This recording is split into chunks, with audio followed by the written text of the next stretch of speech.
Hello everyone, welcome to our YouTube channel Vidya Smastha. Today we are discussing about JEE paper, JEE mains physics paper जो 16 मार्च को हुआ first shift का, उसके बारे में हम आज डिस्कस करेंगे कि किस तरह के क्वेश्चन आए हैं, कैसे कैसे क्वेश्चन थे। ठीक है, पहला क्वेश्चन देखते हैं हम। पहला क्वेश्चन आपके पास क्या है, relation between energy density of the electric field UE and magnetic field UB will be. हमें रिलेशन चेक करना है कि एनर्जी डेंसिटी का इलेक्ट्रिक फील्ड के अंदर और मैग्नेटिक फील्ड के अंदर। ठीक है, हमें पता है कि एनर्जी डेंसिटी जो होती है इलेक्ट्रिक फील्ड के अंदर UE किसके इक्वल होती है, 1/2 एप्सिलॉन नॉट E स्क्वायर के। और एनर्जी डेंसिटी होती है हमारे पास मैग्नेटिक फील्ड के अंदर 1/2 म्यू नॉट B स्क्वायर। ये हमें पता है। अब इन दोनों के बीच का रिलेशन चेक करना हमने कि कौन सा रिलेशन आएगा। ठीक है, हमें पता है इलेक्ट्रिक फील्ड और मैग्नेटिक फील्ड के अंदर का relation E is equal to C into B। और C किसके इक्वल होता है, C होता है आपके पास 1/√μ नॉट इंटू एप्सिलॉन नॉट। अब जो भी हमारी E की वैल्यू है वो E की वैल्यू किसके इक्वल है, C इंटू B। अब ये E की वैल्यू हम क्या करेंगे, इसमें पुट कर देंगे। पुट करने के बाद आपके पास कुछ इक्वेशन ये बन जाएगी, 1/2 epsilon naught into C into B का स्क्वायर। अब जो हमारे पास, अब देखो आपके पास क्या है, हमने क्या करा, C की वैल्यू पुट कर दी। हमें पता था C किसके इक्वल है, C is equal to 1/√μ naught epsilon naught. तो हमने क्या करा, इस C की वैल्यू को भी यहाँ पे पुट कर दिया। यहाँ पे पुट करने के बाद आपके पास आ जाएगा 1/2 epsilon naught into 1/μ naught epsilon naught into B square. अब देखो, जब हमने एप्सिलॉन नॉट से एप्सिलॉन नॉट कैंसिल आउट हो गया। अब यहाँ पे हमारे पास क्या रह गया, B स्क्वायर अपॉन में 2 म्यू नॉट। अब ये किसके इक्वल है, म्यू B के इक्वल है। तो म्यू B के इक्वल आ गया, तो इसका मतलब क्या हुआ, energy density of the electric field is equal to energy density of the magnetic field. तो कौन सा ऑप्शन करेक्ट आ गया हमारे पास, थर्ड ऑप्शन करेक्ट आ गया। ठीक है, आसान क्वेश्चन था। नेक्स्ट देखते हैं, relation between voltage current and resistance is given by R is equal to V/I। Measured value of voltage. अब देखो एरर एनालिसिस का क्वेश्चन है, आपको यहां पे क्या दे रखा है कि वोल्टेज की वैल्यू दे रखी है 50 ± 2। Measure the value of current 20 ± 0.2 ampere. Percentage error निकालना है किसके अंदर, रेजिस्टेंस की मेजरमेंट के अंदर। तो हमें पता है resistance R is equal to किसके इक्वल होती है, V/I। अब taking log both side, log लेंगे। ठीक है, log R is equal to, यहाँ पे हम लॉग की प्रॉपर्टी लगा देंगे, log V minus log I। ठीक है, अब डिफरेंशिएट कर देंगे तो डेल्टा R अपॉन में क्या आ गया, R is equal to delta V upon में आ गया हमारे पास V। ठीक है, प्लस डेल्टा I अपॉन में क्या आ गया, I। अब हमें पता कि परसेंटेज एरर कैसे निकालते हैं, रिलेटिव एरर को मल्टीप्लाई कर देते हैं किसके साथ, 100 के साथ। तो ये हमारे पास क्या आ जाएगा, परसेंटेज एरर आ जाएगा इनटू 100। ठीक है, इज इक्वल टू, तो डेल्टा V अपॉन में V plus delta I upon में क्या आ जाएगा, I आ जाएगा, इनटू क्या आ जाएगा, 100 आ जाएगा। इससे क्या होएगा, हम परसेंटेज एरर निकाल लेंगे किसके अंदर, R के अंदर। ठीक है, अब डेल्टा V की वैल्यू क्या है, डेल्टा V की वैल्यू हमारे पास क्या है, 2। और डेल्टा I की वैल्यू हमारे पास 0.2। V की वैल्यू है मेरे पास 50, V की वैल्यू मेरे पास 50 और I की वैल्यू मेरे पास है 20। तो ये वैल्यूज मैं इसमें पुट कर दूंगा। मेरे पास पुट करने के बाद आ जाएगा 2 अपॉन में क्या आ गया, 50 प्लस डेल्टा I की वैल्यू 0.2 अपॉन में 20 इंटू क्या कर दिया हमने, 100 कर दिया। अब इंटू 100 करा जब, ठीक है, इसको सॉल्व करने के बाद आपके पास क्या आ जाएगा, 0.04 प्लस 0.01 इंटू 100। सोल्व करने के बाद हमारे पास क्या आ जाएगा, 5%। तो रेजिस्टेंस के अंदर कितना एरर परसेंटेज आ गया, 5% एरर आ गया। ठीक है, इजी क्वेश्चन था एरर एनालिसिस का। नेक्स्ट देखते हैं, if power through diode is P then write the value of 10P। Power हमें बता रखा है कि डायोड की पावर P है और हमें वैल्यू किसकी बतानी है, 10P की वैल्यू बतानी है, 10P की वैल्यू बतानी है। तो डायोड वाला क्वेश्चन है, सिंपल क्वेश्चन है। यहाँ पे A पॉइंट और B पॉइंट के बीच में पोटेंशियल कितना दे रखा है, 22। और ये डायोड जो बता रखा है वो कितना है आपके पास, 15 वोल्ट। तो इसका मतलब यहाँ पे क्या हुआ, 0 और यहाँ पे आ गया आपके पास 15। ठीक है, यहाँ पे 0, यहाँ पे हमने कर दिया कंसीडर 22, ठीक है। अब देखो यहाँ पे क्या हो रहा है, 22 जो वोल्ट थी और यहाँ पे कितनी आ रही है, इसकी वजह से कितना ड्रॉप हो गया, यहाँ पे कितना आ गया आपके पास 15 आ गया। तो अब देखो आपके पास डिफरेंस कितना आ गया है इस पॉइंट के अंदर और इस पॉइंट के अंदर, पोटेंशियल डिफरेंस कितना आ गया इस रेजिस्टेंस के थ्रू, ठीक है। तो वही हमने मेंशन करा हुआ है यहाँ पे कि वोल्टेज अक्रॉस 35 ओम, 35 ओम के अक्रॉस वोल्टेज कितनी आ गई 22 minus 15 is equal to 7 volt, ठीक है। अब देखते हैं हमारे पास यहाँ पे 0 है और हम देखते हैं हमारे पास क्या V इज इक्वल टू क्या होता है आई आर होता है, ठीक है। V की वैल्यू हमें पता है कितनी आई हमारे पास 7, I की वैल्यू हम फाइंड कर लेते हैं, R की वैल्यू कितनी दे रखी है, R की वैल्यू हमें दे रखी है जो सोर्स रेजिस्टेंस है उसकी वैल्यू दे रखी है आपको 35। जब आप यहाँ पे I की वैल्यू निकाल सकते हो, I इज इक्वल टू क्या आ गया, I इज इक्वल टू 7/35 और 7/35 का मीन 1/5 एम्पियर, ठीक है, 1/5 एम्पियर।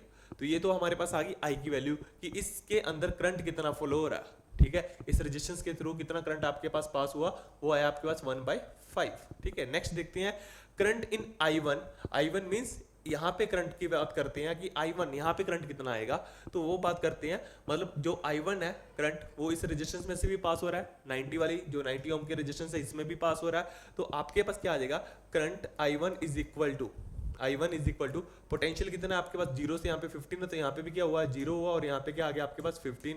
V की वैल्यू तो हो गया आपके पास 15 अपॉन में R की वैल्यू क्या है 90, तो आपके पास I1 की वैल्यू आ जाएगी, I1 की वैल्यू आ जाएगी 1/6 आपके पास आ गई वैल्यू। तो हमें क्या बोला हुआ, if the power through the diode is P then write the value of 10P। तो हमें क्या निकालना पड़ेगा, पावर निकालनी पड़ेगी। तो पहले देखते हैं करंट कितना आ रहा है, जीनर के अंदर करंट कितना आ रहा है, क्योंकि पावर किसकी बात करनी है, जीनर की पावर करनी है, बात हमने डायोड की बात करनी है। तो पावर हमें पहले क्या करना पड़ेगा, करंट निकालना पड़ेगा कि जीनर के अंदर कितना करंट आ रहा है, कितना डिफरेंस आ रहा है आपके पास। तो यहाँ पे हमने बात करी जीनर के अंदर कितना करंट है 1/5 माइनस 1/6, तो आपके पास क्या हो गया 1/30 एम्पियर, ठीक है। तो ये आपके पास क्या आ गया, यहाँ पे करंट आ गया किसमें, इस डायोड में, जीनर डायोड में, ठीक है। तो पावर क्या होता है, power is equal to V I. अब V की वैल्यू पता हमें, V की वैल्यू यहाँ पे कितनी है आपके पास 15 और I की वैल्यू कितनी है 1/30, ठीक है। सॉल्व करा तो आपके पास क्या आ गया 1/2, पावर आ गया आपके पास 1/2, ठीक है। पावर की यूनिट्स वॉट, ठीक है, पावर की यूनिट्स वॉट। अभी किसकी वैल्यू निकालनी है, 10P की निकालनी है। तो P की वैल्यू तो आ गई आपके पास 1/2 और 10P की वैल्यू आ जाएगी 10 × 1/2, तो आपके पास क्या आ गया 5 आंसर आ जाएगा, ठीक है। इजी कैटेगरी का क्वेश्चन था। नेक्स्ट देखते हैं वर्क एंड हीट आर, बहुत सिंपल क्वेश्चन है, हमें पता है वर्क और हीट क्या है, एक पाथ फंक्शन है, ठीक है, डायरेक्ट क्वेश्चन है। कैसे है आप देखो, हमें पता according to thermodynamics first law delta Q is equal to delta U plus W work done. अभी वर्क डन क्या हमें पता है, वर्क डन हमारे पास क्या है पाथ फंक्शन है, तो इसका मतलब क्या हुआ, हीट भी क्या हुई आपके पास पाथ फंक्शन आ गई, ठीक है। और आपको पता है कि जो ये है आपके पास इंटरनल एनर्जी है, ये क्या आपके पास पॉइंट फंक्शन है, ठीक है। और अभी देखते हैं कि हीट वर्क आपके पास क्या था, वर्क आपके पास था पाथ फंक्शन, तो इसका मतलब क्या हुआ हीट भी क्या हुई आपके पास पाथ फंक्शन। सिंपल क्वेश्चन था हीट एंड थर्मोडायनेमिक्स का, ठीक है। नेक्स्ट देखते हैं a simple pendulum attached to a ceiling of lift has time period t. When lift is at rest, find the time period of the lift if start accelerating upward with the acceleration g/2. अब क्या हो रही है, lift accelerate कर रही है upward, अब lift क्या कर रही है एक्सेलेरेट कर रही है अपवर्ड एक्सेलेरेट कर रही है, तो इसका मतलब यहाँ पे क्या हो रहा है g की वैल्यू इंक्रीज हो रही है। तो टाइम पीरियड क्या होता है हमारे पास, time period of the pendulum क्या होता है, जब रेस्ट पे था तो हमारे पास टाइम पीरियड क्या होता है, formula 2 pi √L/g।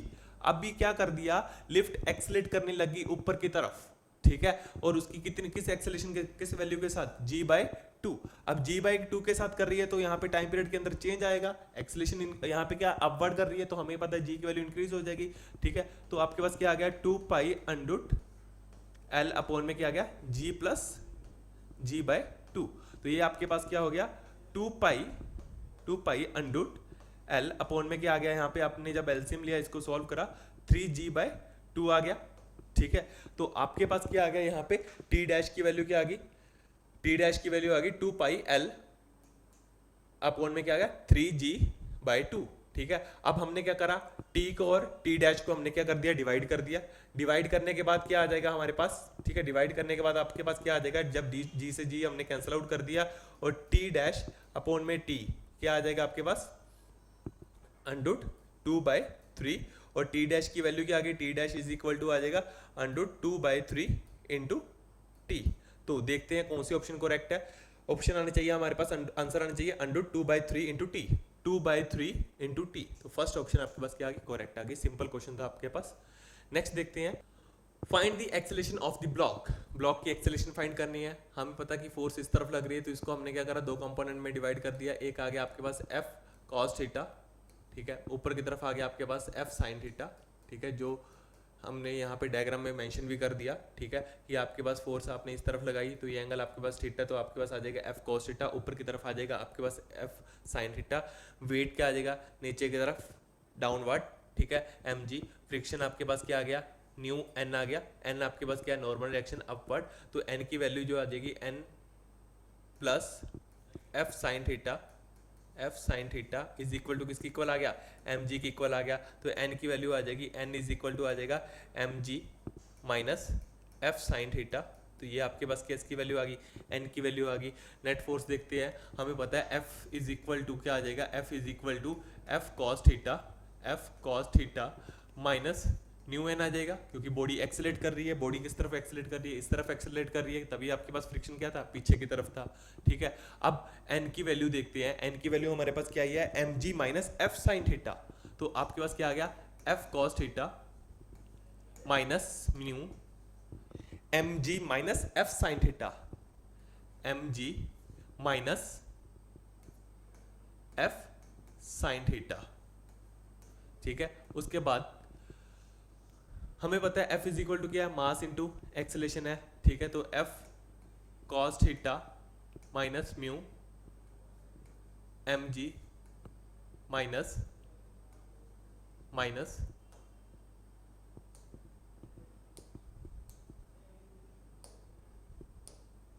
Minus F sine theta. ठीक है, M को हमने डिवाइड में लिख दिया, तो F बाय हमारे पास क्या आ जाएगा, M कॉस थीटा। ठीक है, माइनस यहाँ पे m से m कैंसिल आउट हो जाएगा, तो g रह जाएगा माइनस f बाई क्या आ जाएगा, यहाँ पे m आ जाएगा इंटू साइन थीटा।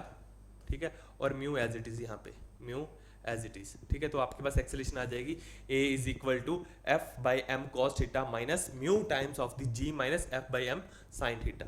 तो आप ऑप्शन में देख सकते हो, हमारे पास आना चाहिए F by M cos theta, F by M cos theta minus time of the mu into G minus F by M sine theta. तो कौन सी ऑप्शन करेक्ट आ गया हमारे पास, फर्स्ट ऑप्शन आपके पास क्या आ गई, करेक्ट ऑप्शन आ गई। ठीक है, आसान था क्वेश्चन, इजी कैटेगरी का क्वेश्चन था आपके पास। नेक्स्ट देखते हैं हमारे पास। नेक्स्ट है, in photo electric effect stopping potential for electromagnetic radiation depends upon. अब हमें बात कर ली यहाँ पे फोटो इलेक्ट्रिक इफेक्ट के अंदर स्टॉपिंग पोटेंशियल की। तो हमें पता है कि जो मैक्सिमम काइनेटिक एनर्जी है, ठीक है, मैक्सिमम जो आपके पास काइनेटिक एनर्जी है वो आपके पास क्या आ जाएगा, यहाँ पे H mu minus five is equal to क्या आ जाएगा, यहाँ पे स्टॉपिंग पोटेंशियल। अब आप देखो कि आपके पास स्टॉपिंग पोटेंशियल किसके ऊपर डिपेंड कर रहा है, फ्रीक्वेंसी के ऊपर डिपेंड कर रहा है। तो सीधा सीधा आंसर हमें पता है, ऑप्शन क्या आ जाएगी, फोर्थ ऑप्शन आ जाएगी। ठीक है, फोर्थ ऑप्शन आपके पास क्या आ जाएगा, करेक्ट आंसर आ जाएगा। ठीक है, नेक्स्ट जो क्वेश्चन है हम नेक्स्ट पार्ट में देखते हैं, सेकंड पार्ट में देखते हैं। ठीक, थैंक यू।